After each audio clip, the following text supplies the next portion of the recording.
We've decided to restructure the client relations department, Ruth. Today will be your last day. The words hung in the air of the sleek conference room like an unwelcome odor. I stared at Dominic Hayes, the new managing partner who had joined Franklin and Associates just 8 months ago. His expression was practiced, a careful blend of corporate regret and detached professionalism. After 25 years? My voice remained steady despite the earthquake happening inside me. Business decisions aren't personal, he replied, sliding a manila folder across the polished table. HR has prepared a severance package, 2 months' salary and continuation of benefits through the end of the quarter. Janice from HR sat beside him, nodding sympathetically while avoiding eye contact. The necessary downsizing affects several departments, she added. This isn't a reflection on your performance. Wasn't it, though? At 58, I was the oldest employee in client relations. My salary was commensurate with my experience that had helped build Franklin and Associates from a scrappy legal consulting firm into an industry leader. Does Arthur know about this? I asked, referring to Arthur Franklin, the founding partner who had personally hired me 25 years ago. Dominic's jaw tightened. All partners were consulted on restructuring decisions. An obvious non-answer. Arthur had been in London for the past 3 weeks, negotiating our expansion into the European market. Best of luck in your future endeavors, Dominic concluded with a smile that never reached his eyes. Security will escort you to clear out your desk. Standard protocol. I'd helped write that protocol 12 years ago. My name is Ruth Pearson, and until 10 minutes ago, I was the Senior Director of Client Relations at Franklin and Associates, one of Boston's premier legal consulting firms. I'd devoted my career to building relationships with our clients, understanding their needs, anticipating their concerns, and ensuring they felt valued beyond the billable hours. In an industry where firms were often seen as interchangeable, I'd made sure our clients saw us as irreplaceable. Now I was being discarded like an outdated policy manual, with nothing but a manila folder and platitudes to show for a quarter-century of dedication. As the security guard hovered awkwardly by my desk, I methodically packed my personal items. Photos with clients at charity galas.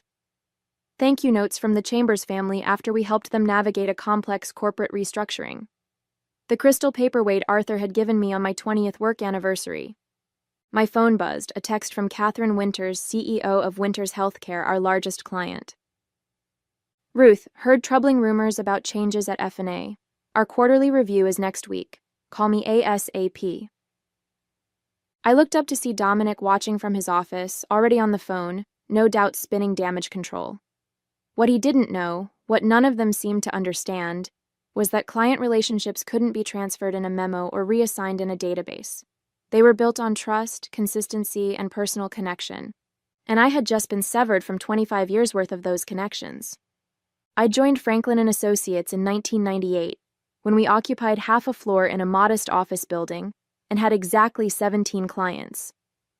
Arthur Franklin was 42 then, bursting with ambition and determined to create a different kind of consulting firm, one where client satisfaction genuinely mattered more than billable hours. Numbers are the language of business, Ruth, he'd told me during my interview, but relationships are its heart. Anyone can crunch numbers. Not everyone can build trust. Over the years, I'd embodied that philosophy. While others chased promotions through high-profile projects and office politics, I focused on becoming indispensable to our clients.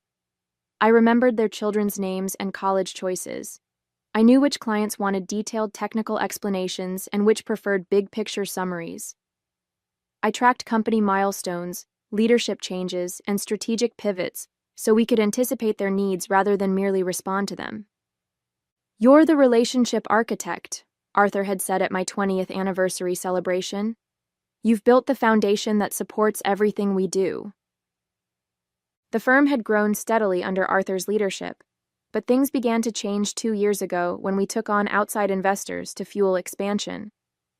New partners joined the leadership team, bringing Harvard MBAs and strategic visions that increasingly prioritized efficiency metrics over client experience.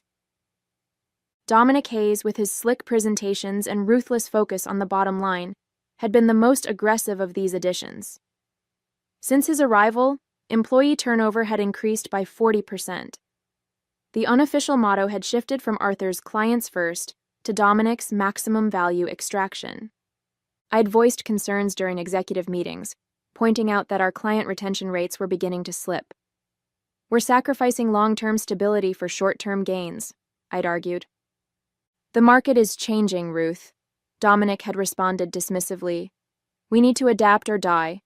Some of our legacy processes are frankly outdated. I'd noticed my gradual exclusion from strategic discussions over the past 6 months. Meeting invitations stopped arriving. Email threads omitted my address. Younger team members were assigned to key client accounts as secondary contacts without my consultation. Still, I'd assumed my institutional knowledge and client relationships would protect me. After all, I managed relationships with clients who represented over 60% of our annual revenue.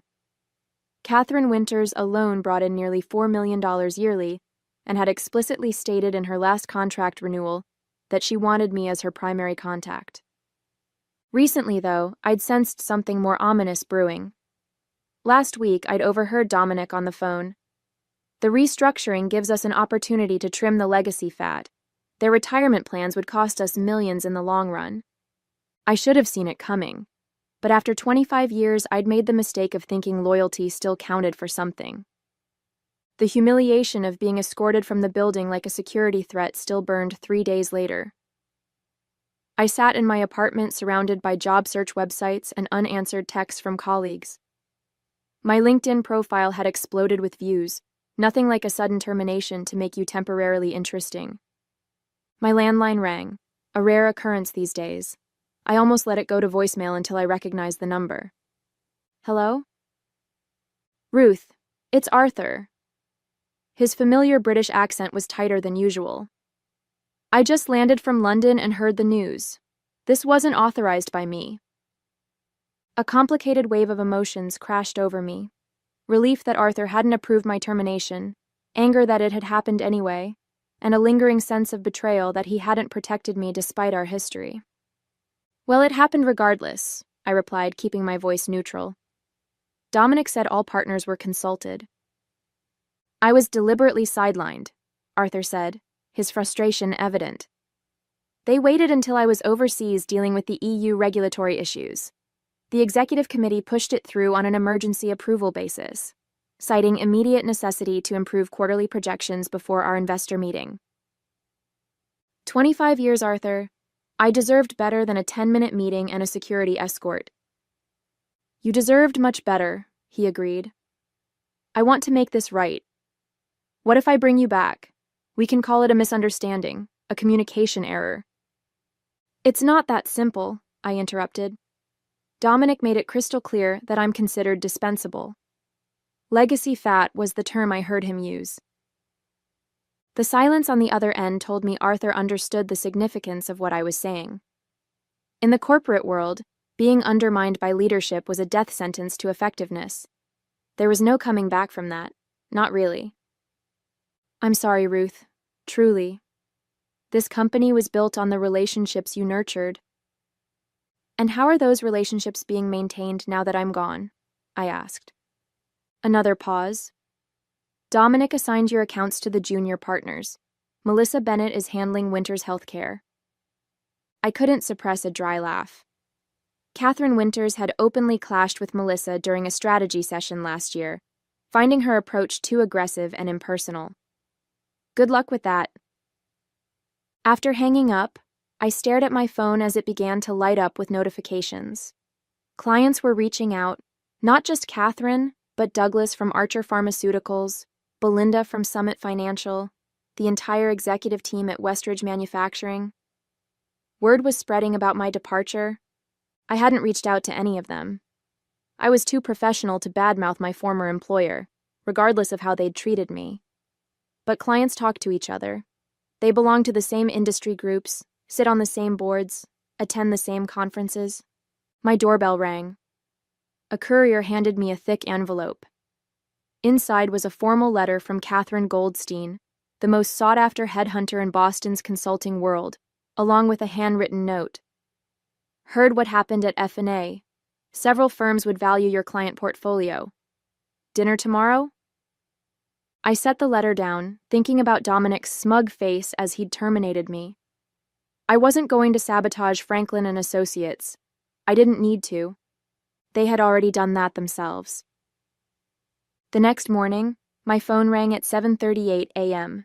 Catherine Winters, never one to waste time with pleasantries. "Tell me you're not actually gone," she demanded without preamble. "I'm afraid I am," I replied, pouring my coffee. "Restructuring, they called it." "Bullshit," Catherine snapped. "I've worked exclusively with you for 12 years. Melissa Bennett emailed me yesterday introducing herself as my new relationship manager. That girl tried to explain my own business model to me last year." I chose my words carefully. Franklin and Associates is making strategic changes. I'm sure they believe they're acting in the best interest of their clients. "Don't give me the corporate line, Ruth. We've known each other too long." Catherine paused. "Where are you going next?" "I haven't decided yet." "Well, decide quickly. Our contract with F&A is up for renewal in 60 days. I'd prefer to follow you." This was the moment I should have said something reassuring about Franklin and Associates, about the quality of their work remaining consistent despite personnel changes. That's what professionalism dictated. Instead, I said, "I appreciate your confidence, Catherine. Let me explore my options and get back to you." By noon, I'd received similar calls from 5 other major clients. By dinner time, that number had risen to 11. I hadn't solicited any of them. I hadn't needed to. Catherine Goldstein met me at an upscale restaurant in Back Bay, her sharp eyes assessing me over reading glasses. "You're the talk of the industry right now," she said after ordering. "Dominic Hayes made a catastrophic mistake."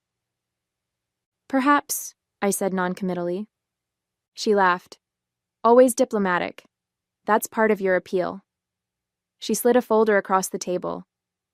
3 firms want to meet with you. 2 are creating a special position specifically to bring you and your client relationships on board.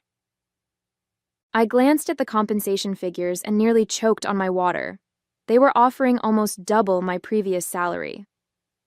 "They're not just paying for your expertise," Catherine explained, reading my expression. "They're paying for your little black book."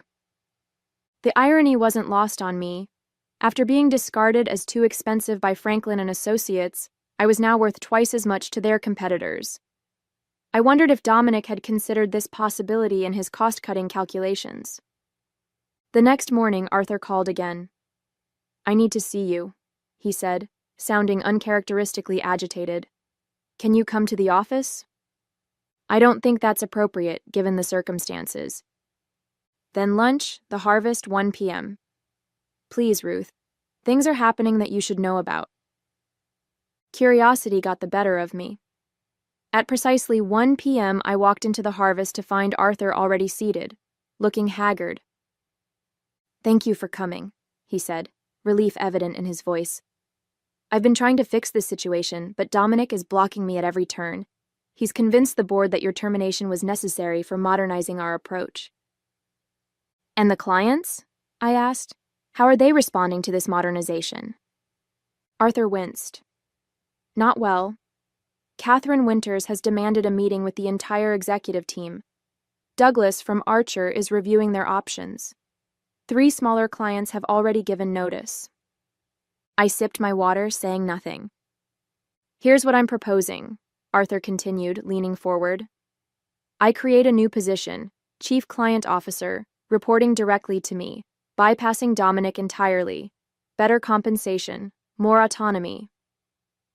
It sounded perfect, exactly what I would have wanted a week ago. Too perfect. I studied Arthur's expression and saw something beyond concern. Fear. "What aren't you telling me, Arthur?" He hesitated, then sighed. "Dominic has a plan to push me into early retirement. He's been consolidating power, building alliances with the newer partners. If the client situation deteriorates further, he'll use it as leverage to force me out." So that was it. Arthur wasn't trying to save me. He was trying to save himself. I was simply the means to that end. I'm sorry, Arthur, but I already have meetings scheduled with other firms. You understand? Business decisions aren't personal. The look on his face as I threw Dominic's words back at him almost made the whole ordeal worthwhile. Almost. Over the next week, I met with all 3 firms Catherine had recommended. Each meeting followed a similar pattern: effusive praise for my client relationship skills, thinly veiled questions about which clients might follow me, and increasingly generous compensation offers. I was leaning toward Blackwell Consulting, a mid-sized firm with values reminiscent of the original Franklin and Associates. Their offer included equity partnership, something I'd never been offered at F&A despite my contributions to the firm's growth. Meanwhile, the situation at Franklin and Associates was deteriorating faster than even I had anticipated. Industry blogs were reporting client unrest and leadership tensions. My former assistant, Thomas, texted me updates. Catherine Winters had indeed met with the executive team and left visibly angry. Douglas from Archer Pharmaceuticals had canceled their quarterly review. Even Westridge Manufacturing, a client known for their institutional loyalty, was rumored to be seeking proposals from competitors.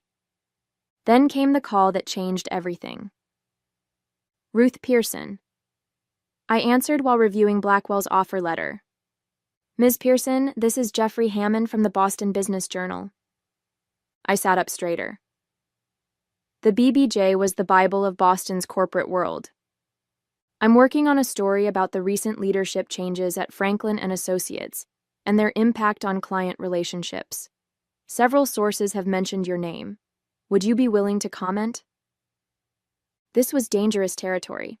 Anything I said could be construed as disparaging my former employer, potentially exposing me to legal action under the non-disparagement clause in my severance agreement.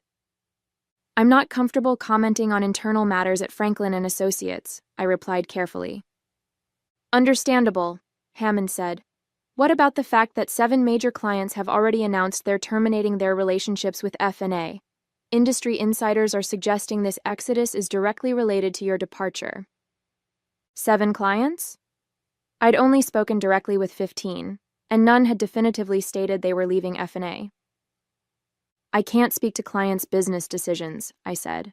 Many factors go into selecting consulting partners. Of course. I could hear Hammond typing. One more question.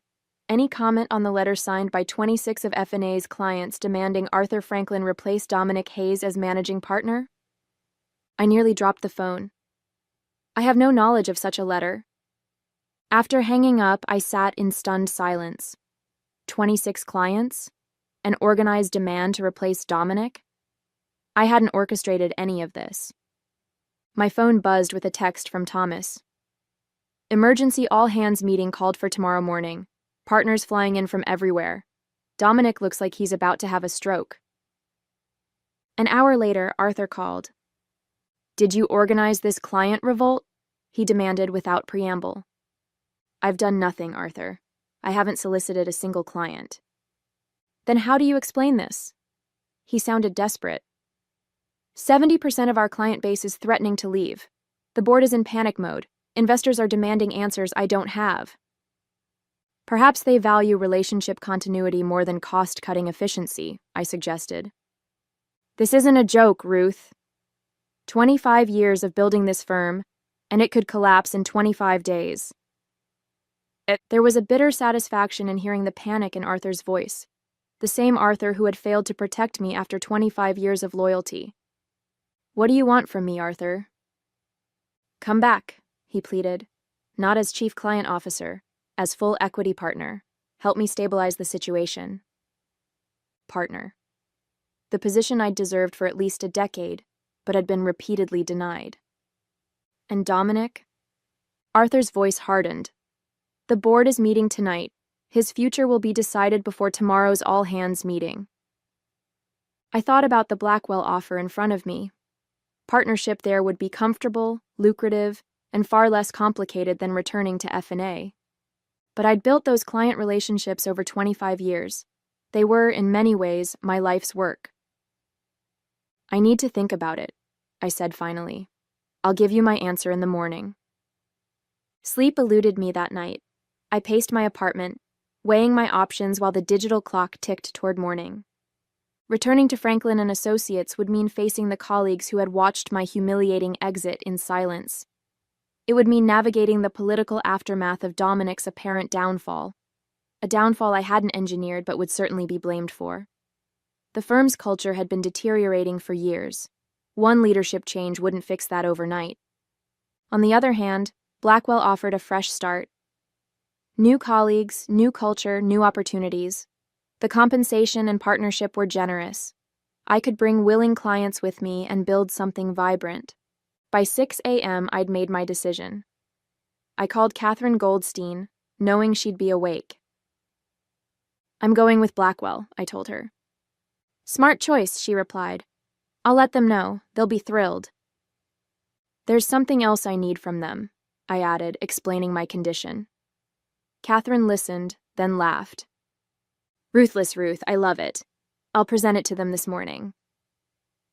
At 8:45 a.m., I walked into Franklin and Associates for the first time since my termination. The receptionist's eyes widened. Ms. Pearson, are you here for the all-hands meeting?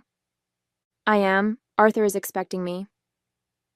The conference room was packed when I arrived. Partners who normally attended virtually had flown in from across the country. Junior staff crowded along the walls. Arthur stood at the front, flanked by board members. Dominic was conspicuously absent. A hush fell over the room as I entered. Arthur's relief was visible from across the room. Thank you all for coming, he began. As you know, we're facing unprecedented client concerns following recent staffing decisions. His eyes flickered to me. I'm pleased to announce that Ruth Pearson has agreed to return to Franklin and Associates as a full equity partner, leading our newly formed client relations division. Murmurs spread through the crowd. Arthur raised his hand for silence. Additionally, the board has unanimously voted to remove Dominic Hayes as managing partner, effective immediately. His approach was ultimately deemed inconsistent with our firm's values and client commitment. The atmosphere in the room was electric, shock, relief, and uncertainty mingling almost visibly in the air. Ruth, would you like to say a few words? Arthur gestured me forward. As I took my place at the front of the room, I saw Thomas give me a subtle thumbs up from the back wall. I surveyed the faces before me, some hopeful, some wary, all attentive. Thank you, Arthur. I appreciate the offer to return as partner, I began. However, I must clarify something important. I'm not coming back to Franklin and Associates. Arthur's face froze in confusion. Several board members exchanged alarmed glances. Instead, I continued calmly, I'm pleased to announce that I've accepted a partnership position at Blackwell Consulting, which has just completed acquisition negotiations with Horizon Capital to purchase a controlling interest in Franklin and Associates. The room erupted in shocked exclamations. Arthur looked as though he'd been struck. The transition will begin next week, I continued once the noise subsided. Blackwell has assured me they value the institutional knowledge and client relationships built here. There are no plans for mass layoffs or restructuring, unless, of course, they're deemed necessary for efficiency. Arthur stepped forward. Ruth, what have you done? I haven't done anything, Arthur. Blackwell has been seeking to expand their Boston presence for years. Horizon Capital, as majority shareholder in F&A, was happy to consider their offer, especially given recent client instability.